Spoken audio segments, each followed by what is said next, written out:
Bien, vamos a analizar ahora esta primera gira del presidente Barack Obama por el Medio Oriente desde que asumió la presidencia, desde que llegó a la Casa Blanca, y acaba de dar declaraciones precisamente en conjunto con Mahmoud Abbas, presidente palestino. Vamos a analizar los últimos eventos con Emilio Vianols, profesor de la American University. Buenos días, muchas gracias por estar con nosotros. ¿Cuál es su reflexión sobre lo que acabamos de escuchar? Ese intento, en realidad el presidente Obama pues no iba con una propuesta concreta, sin embargo está instando una vez más a una solución que dice la posibilidad de dos estados. ¿Qué tan viable es esta posibilidad en este momento? Porque en realidad los asentamientos israelíes están expandiéndose continuamente.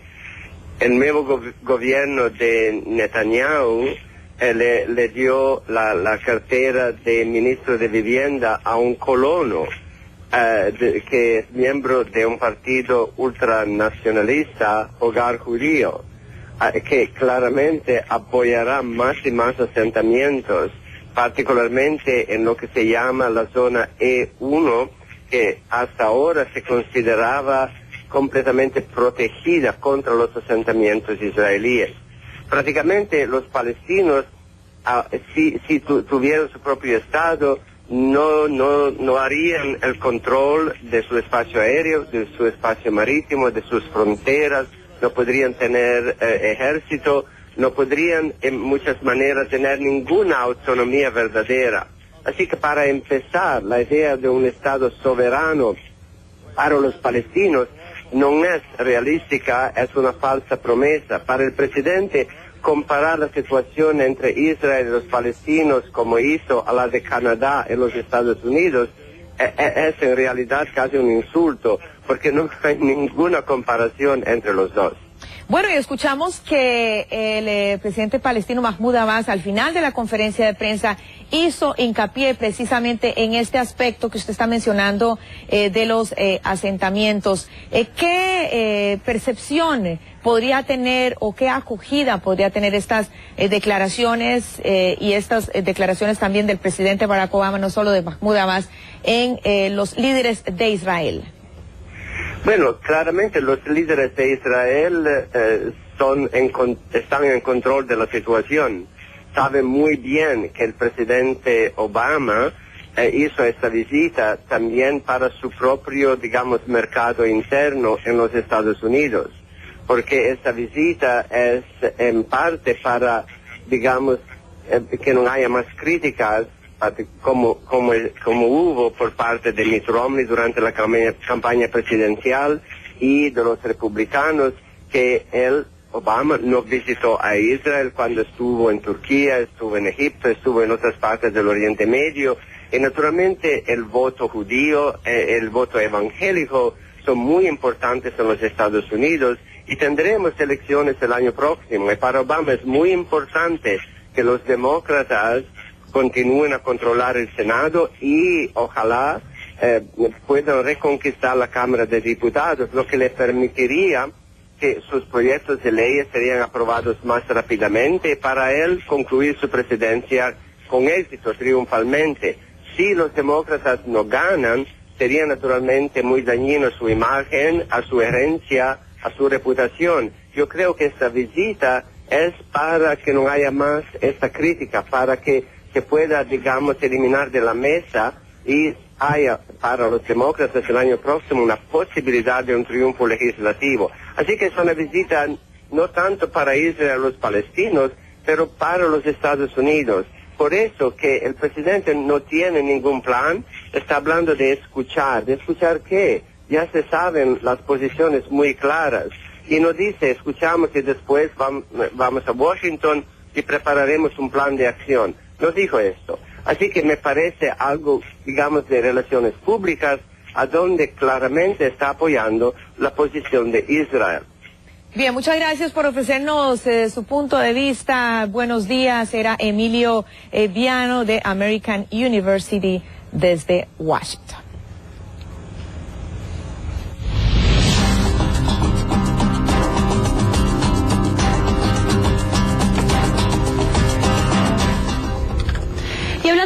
Venezuela, tanto Venezuela como Estados Unidos no tienen embajadores en sus misiones diplomáticas y ambos países buscaban normalizar sus relaciones. Ese esfuerzo quedó en el aire, al menos por el momento. Caracas suspendió los contactos que mantenía para este mejoramiento a través de la OEA. La razón, considera el gobierno, que Washington se entromete de forma continua en sus asuntos internos. Y la muestra más reciente, según el gobierno venezolano, es la declaración de Roberta Jacobson, la secretaria de Estado adjunta, quien pidió que las elecciones se realicen de conformidad con los compromisos del país, con los altos estándares democráticos del hemisferio. El canciller Elías Agua tiene su teoría de por qué este tipo de declaraciones.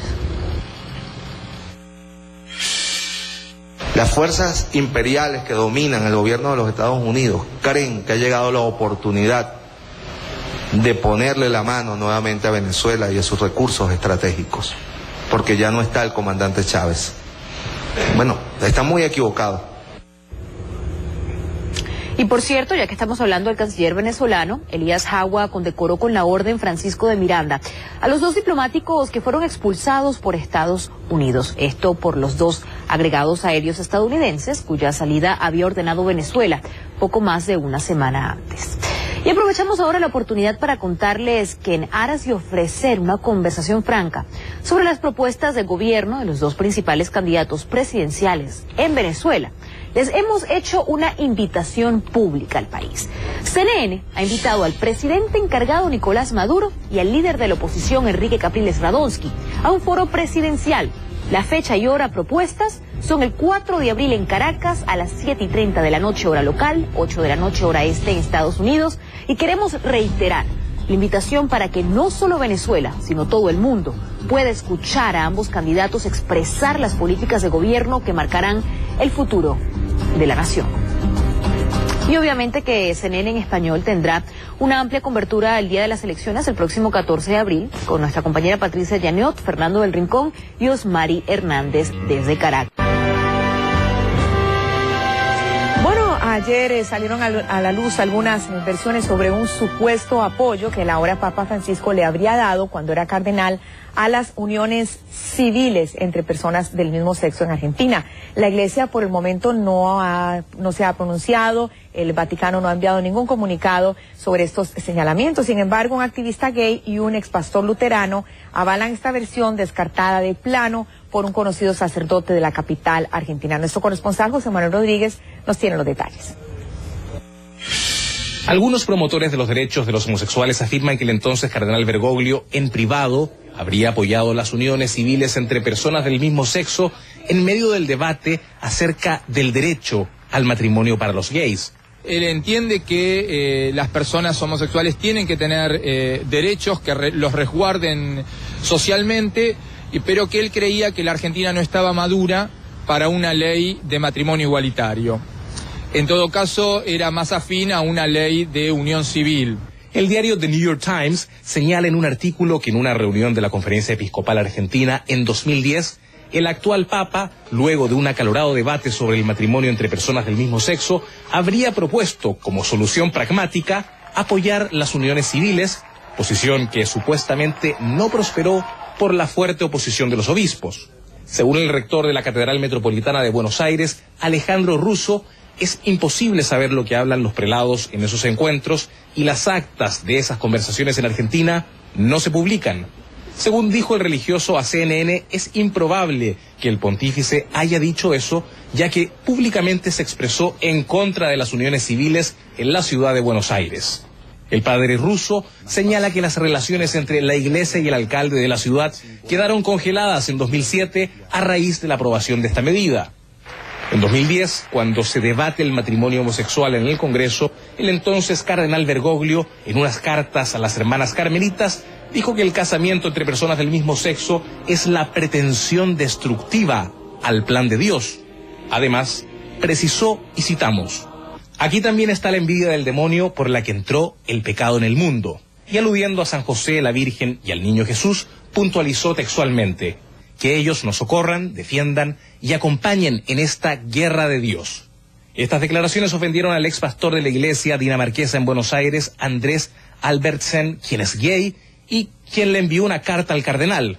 Dice que Bergoglio le contestó rápidamente. Él había insistido en su momento que quería encontrarse personalmente conmigo para pedirme disculpas, y eso sucedió, fue después de que ya se había aprobado la ley, y en esta conversación que tuvimos, donde él se mostró muy abierto, muy franco conmigo, él me reconoció que él sí habría aceptado una unión civil. La única prueba que existe de un eventual apoyo del Papa Francisco a las uniones civiles en Argentina es el testimonio de quienes dicen haber conversado en privado con él sobre este tema.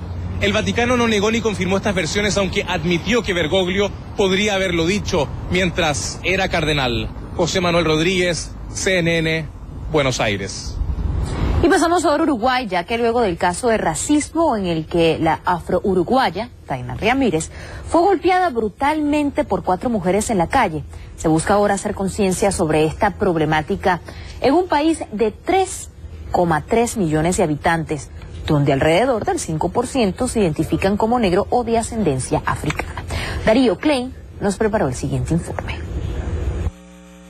Una agresión a una joven afro-uruguaya que desató una marcha masiva en repudio a la violencia racial y que de pronto hicieron despertar a los uruguayos a una realidad poco agradable de ver. Uruguay, cómo de alguna manera tiene una actitud que tiende, a barrer alguna basura bajo la alfombra, ¿no? Y no revelar, el punto neurálgico de todo esto, que es la discriminación que vivimos los afrodescendientes. Sin embargo, los datos fríos son reveladores. Somos básicamente pobres, o sea, más del 80% está por debajo de la línea de pobreza, y eso no es casualidad. Toda la información muestra muy contundentemente de que ahí hay un problema serio en el Uruguay que refleja un problema de racismo estructural muy fuerte en el país, que tiene que ser resuelto de alguna manera. Y una de las primeras medidas para resolverlo fue este aviso publicitario intentando reducir la violencia racial a través del lenguaje y los modismos. Una de ellas aparece en el diccionario. Trabajar como un negro.